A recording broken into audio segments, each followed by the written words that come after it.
You ever look up at the night sky and just feel something? A connection, maybe? Well, it turns out that feeling is way more real than you might think. Today, we're diving into the incredible story of how you, me, all of us are literally connected to the life and death of stars. And let's just start with this legendary quote from Carl Sagan.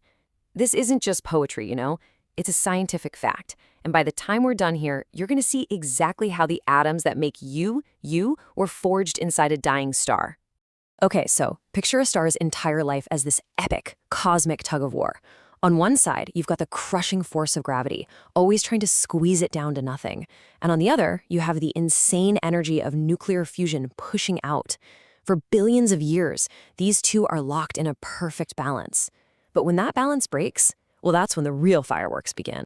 So here's our game plan. We'll start with why stars are basically the universe's engines.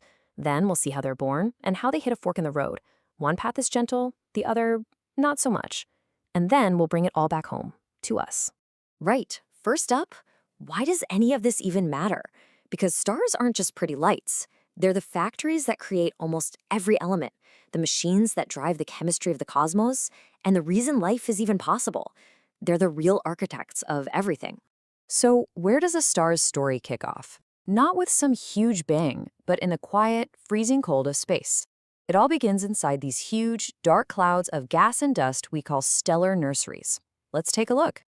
It all starts in one of these, a nebula. Inside these massive clouds, gravity starts to pull little pockets of gas and dust together.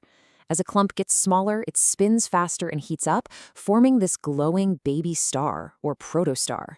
Then, when the pressure and heat in its core hit a tipping point, boom, ignition. Nuclear fusion kicks in, and just like that, a real star is born. It then settles in for its long, stable adult life, what we call the main sequence. And this right here, this is the magic number, 10 million Kelvin. That is the absolutely insane temperature you need to kickstart nuclear fusion, to start turning hydrogen into helium and unleash all that energy. It's basically the universe's birth announcement for a brand new star. Now, what's wild is that as soon as a star is born, its entire future is already locked in. How long it lives, how bright it'll be, how it's going to die, it's all predetermined. And it all boils down to just one thing. That's it, mass. How much stuff it started with, that one single factor dictates everything that will ever happen to it. It is the fundamental fork in the road for every star in the universe. And this slide lays out those two paths perfectly. On one side, you have the low-mass stars, which is anything less than about 8 times the mass of our sun. On the other, you've got the real heavyweights. One group gets to live for a long, long time and then die pretty gently. The other group, well, they live fast and die in an absolutely violent blaze of glory. All right, let's follow that first path, the one our very own sun is on. This is the story for most of the stars out there, and it ends with a relative sense of peace. So once a star like our sun runs out of hydrogen fuel in its core, its stable life is over. It starts to swell up, bloating into this massive red giant, big enough to maybe even swallow Mercury and Venus.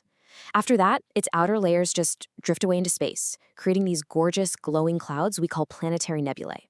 And what's left behind is the star's tiny, scorching hot core, a white dwarf, basically an Earth-sized cosmic ember that'll just slowly cool off for trillions of years. And now for the other path, the rock stars of the cosmos. These high-mass stars burn incredibly hot, live ridiculously short lives, and go out in the most spectacular way you can possibly imagine. See, because they're so huge, their cores are way hotter. This lets them fuse heavier and heavier elements. It's like a cosmic onion, a layer of hydrogen fusion, then helium, then carbon, all the way down to iron. But iron is a dead end. Fusing iron actually takes energy instead of making it. The star's engine just shuts down, and that core, it becomes catastrophically unstable. This is the point of no return. The iron core keeps getting bigger until it hits about 1.4 times the mass of our entire sun. In that instant, gravity finally wins that cosmic tug of war, and it wins in a landslide. The core begins to collapse in on itself. Look at that. Less than a second. An object more massive than our sun collapses in the blink of an eye. The speed is it's unimaginable. And that sudden collapse triggers the most powerful rebound in the entire universe. So the star first swells up into a red supergiant. But when that core finally gives way, the result is a supernova. A titanic explosion so bright it can actually outshine its entire galaxy for a few weeks. And after all that chaos, one of two incredibly strange things is left behind. Either a neutron star, or if the original star was big enough, a black hole. But here's the thing, this unbelievably violent death isn't just an ending, it's actually a beginning. The legacy these stars leave behind is what makes our own existence possible. It's all part of a grand cosmic cycle. And the things left behind are just mind-bending. A neutron star crams more mass than our sun into a ball the size of a city. A single teaspoon of it would weigh billions of tons. But if the core is massive enough, gravity wins completely and crushes it into a black hole, a point so dense that nothing, not even light, can escape. But here it is. This is the incredible legacy. That supernova explosion is the only thing in the universe powerful enough to create elements heavier than iron. The carbon in your body, the oxygen you're breathing right now, the iron in your blood. Every bit of it was forged in that cataclysm and then blasted across the galaxy. And this is where our story really comes full circle. All that stardust, now enriched with the ingredients for life, gets recycled. It mixes into new clouds of gas and dust, becoming the raw material for the next generation of stars and planets. Billions of years ago, one of those clouds collapsed, forming our sun and our Earth. We are, quite literally, the product of this cosmic recycling. We are star stuff. So the next time you look up at the stars, remember you're not just looking out into space. You're looking back at your own cosmic family tree. The story isn't over. The cycle just keeps going. And it kind of makes you wonder, right? If we're the result of this cycle, what will the next one create?